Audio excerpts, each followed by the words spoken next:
हम अपना कितना टाइम कहाँ पर यूज़ करते हैं, कहाँ पर उसे खर्च करते हैं, किन चीज़ों को करने के लिए उसे खर्च करते हैं, क्या वो चीज़ें करना हमारे लिए इम्पोर्टेंट भी है, क्या वो हमारी ज़िंदगी में कोई इम्पोर्टेंस रखती भी हैं, ये सारी चीज़ें रिलेटेड है टाइम मैनेजमेंट से। लेकिन यहाँ पर आज हम इस वीडियो के थ्रू आपको बताने वाले हैं 5 ऐसी हैबिट्स, 5 ऐसी आदतें जो आपको तुरंत आज छोड़ देनी चाहिए। ऐसी हैबिट्स जो आपको बर्बाद कर रही हैं, आपके करियर को बर्बाद कर रही हैं, आपकी हैबिट्स, कुछ ऐसी हैबिट्स जो आपके टाइम के साथ साथ आपकी ग्रोथ को भी रोक रही हैं।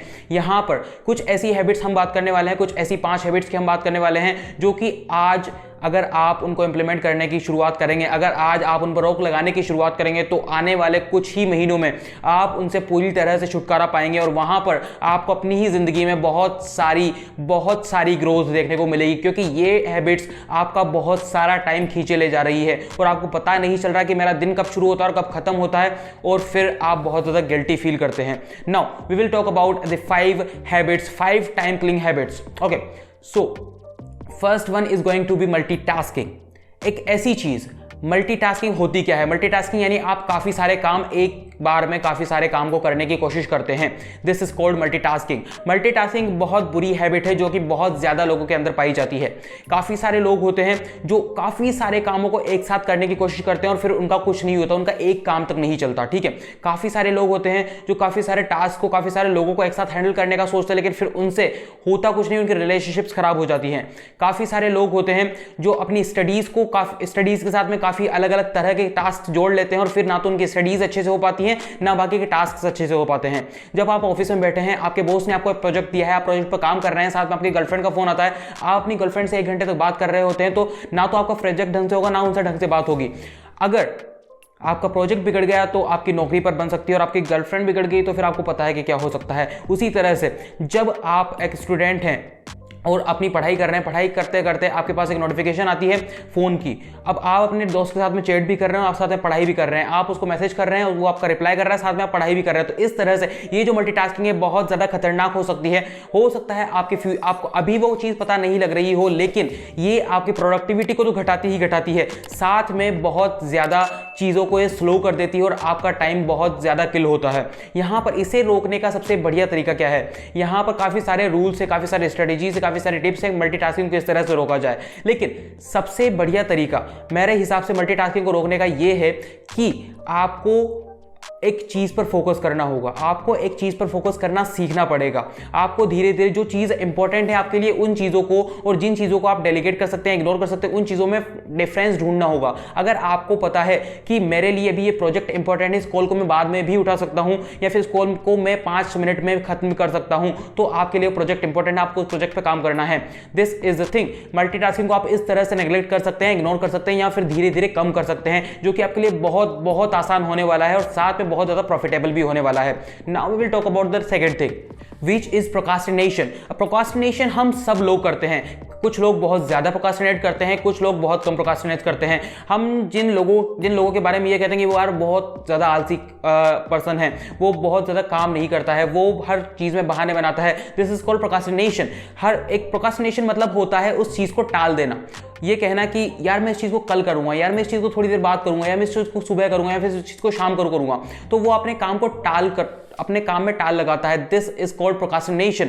और प्रोक्रास्टिनेशन एक बहुत ही ज्यादा खराब चीज है, बहुत ही ज्यादा बैड हैबिट के रूप में आप इसे ले सकते हैं, जो कि आपको बहुत ज्यादा स्लो कर देती है, आपकी ग्रोथ को बहुत ज्यादा स्लो कर देती है, साथ में आपकी प्रोडक्टिविटी को खा जाती है। और उसी के साथ में प्रोक्रास्टिनेशन की जब हम बात करते हैं तो उसी के साथ में आप यहां पर होती है गिल्ट, क्योंकि आप अपना काम नहीं कर पाते, फिर आप रात को जब बेड पर होते हैं आप सोचते हैं कि यार आज तो कुछ काम ही नहीं हुआ। और काम क्यों नहीं हुआ? काम इसलिए नहीं हुआ कि आप कहीं इमरजेंसी फंस गए थे, काम इसलिए नहीं हुआ कि आप कुछ दूसरा काम करने लगे थे, काम इसलिए नहीं हुआ कि आपको कोई काम आ गया था, बीच में कोई अर्जेंट काम आ गया था, आप वो करने चले गए थे, बल्कि काम इसलिए नहीं हुआ क्योंकि आपकी इच्छा नहीं थी, because you are not willing to that work, because आप उस काम को करना नहीं चाहते बिकॉज वो इच्छा आपके अंदर से नहीं हुई कि आप बेड पर से उठ करके, आप एक जगह से उठ करके, आप यूट्यूब से उठ करके, आप नेटफ्लिक्स से उठ करके उस काम पर फोकस ला सके। तो ये प्रोक्रास्टिनेशन आपको बहुत ज्यादा, आपके टाइम को बहुत ज्यादा बर्बाद कर रहा है। प्रोक्रास्टिनेट करना छोड़ सकते हैं। किस तरह से छोड़ सकते हैं? पूरी तरह प्रोक्रास्टिनेट करना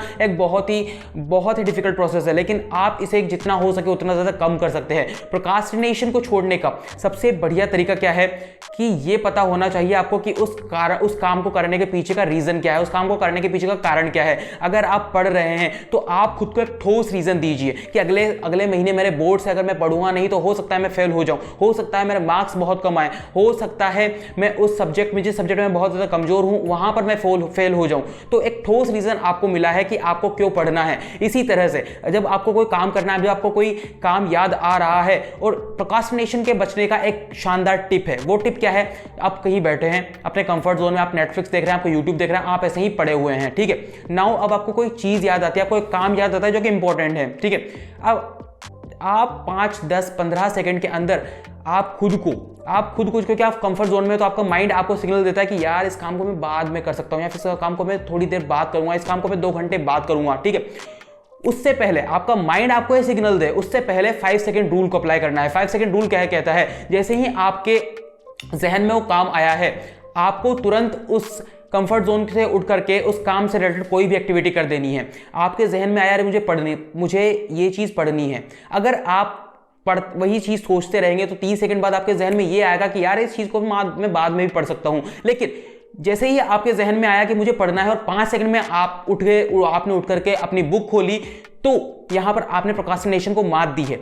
ये चीज आपको पता होनी चाहिए। तो ये प्रोक्रास्टिनेशन एक बहुत ही गंभीर समस्या है जिससे आपको छुटकारा पाना है। Now we will talk about the third thing which is distraction. अब डिस्ट्रैक्शन भी एक छोटी मोटी चीज नहीं है। एडिक्शन और डिस्ट्रैक्शन दोनों चीजें सेम है। आप नशा करते हैं और आप डिस्ट्रैक्ट होते हैं किसी चीज से, बहुत ज्यादा सेम है दोनों चीजें। डिस्ट्रैक्शन मतलब क्या है? डिस्ट्रैक्शन मतलब आप अपने काम से भटक चुके हैं, आप अपने काम पर फोकस नहीं करते हुए बाकी की 17 चीजों में लगे हुए हैं। आप अपने काम से फोकस नहीं करते हुए नेटफ्लिक्स देख रहे हैं, आप अपनी पढ़ाई पर फोकस नहीं करते हुए दिन भर रील्स देख रहे हैं। This is called distraction.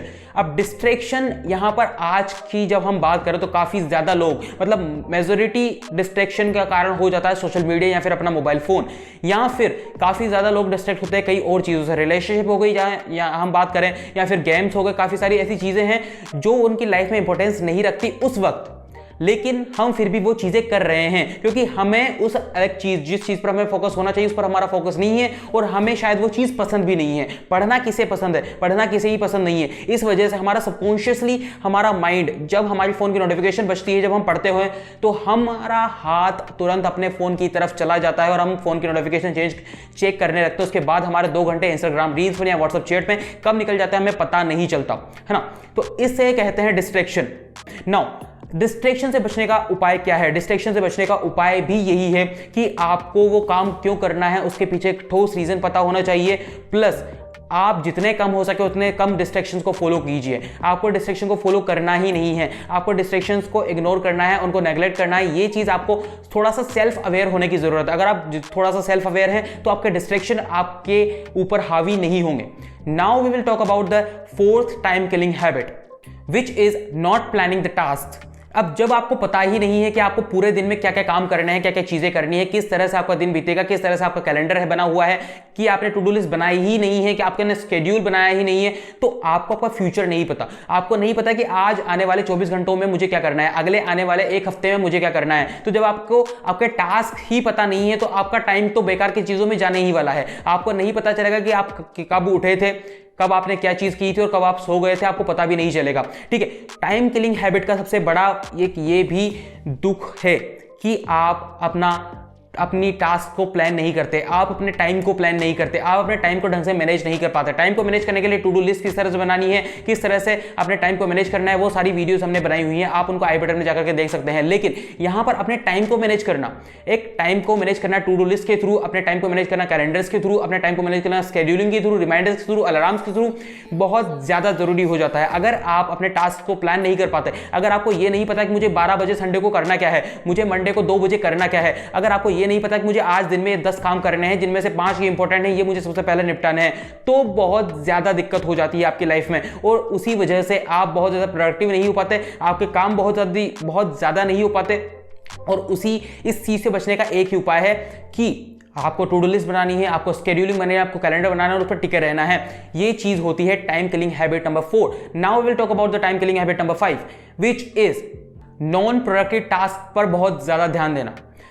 हमारी जिंदगी में हम जो काम करते हैं ना, बहुत ज्यादा प्रोडक्टिव काम के लिए हमारा ब्रेन बना हुआ है, जहां पर हमारी क्रिएटिविटी निकल कर आती है, जहां पर हमारा दिमाग चलता है, जहां पर हमारी प्रोडक्टिविटी निकल कर आती है। लेकिन काफी सारे काम ऐसे होते हैं जो नॉन प्रोडक्टिव होते हैं, काफी सारे काम ऐसे होते हैं जो नॉन प्रोडक्टिव होते हैं। मान लीजिए आप ऑफिस में हैं, अब आज आपका काम ये है कि आपको डेटा कलेक्ट करना है, उसे एक्सेल शीट पर लगाना है, ठीक है, तो ये बहुत ही ज्यादा नॉन प्रोडक्टिव काम है, ठीक है।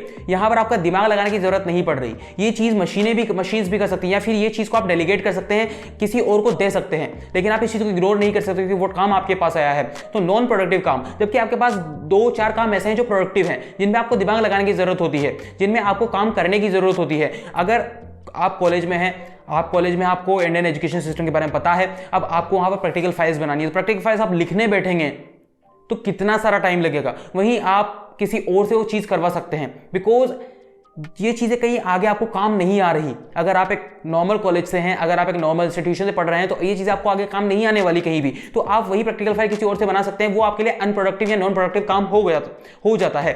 तो इस तरह से आप नॉन प्रोडक्टिव काम्स को टास्क होते हैं उनको डेलीगेट कर सकते हैं, किसी और को सौंप सकते हैं।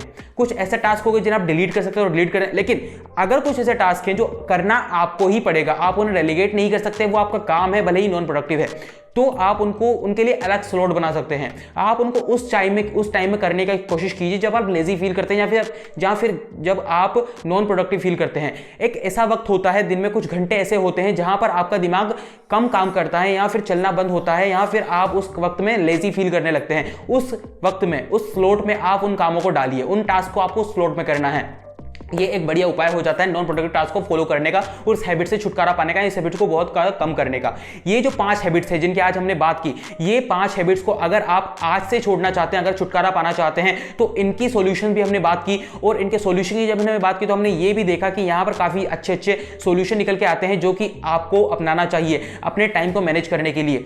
टाइम मैनेजमेंट एक बहुत अच्छी स्किल है जो कि आपके 24 आवर्स को, महीने में आपको जितने भी घंटे मिलते हैं और दिन में आपको जितने भी घंटे मिलते हैं, यानी कि 24 आवर्स जो कि हर एक किसी आदमी को मिलते हैं पूरी दुनिया में, आप उनमें 48 आवर्स यानी एक दिन में आप 2 दिन के बराबर काम कर सकते हैं, आप एक दिन में 7 दिन के बराबर काम कर सकते हैं।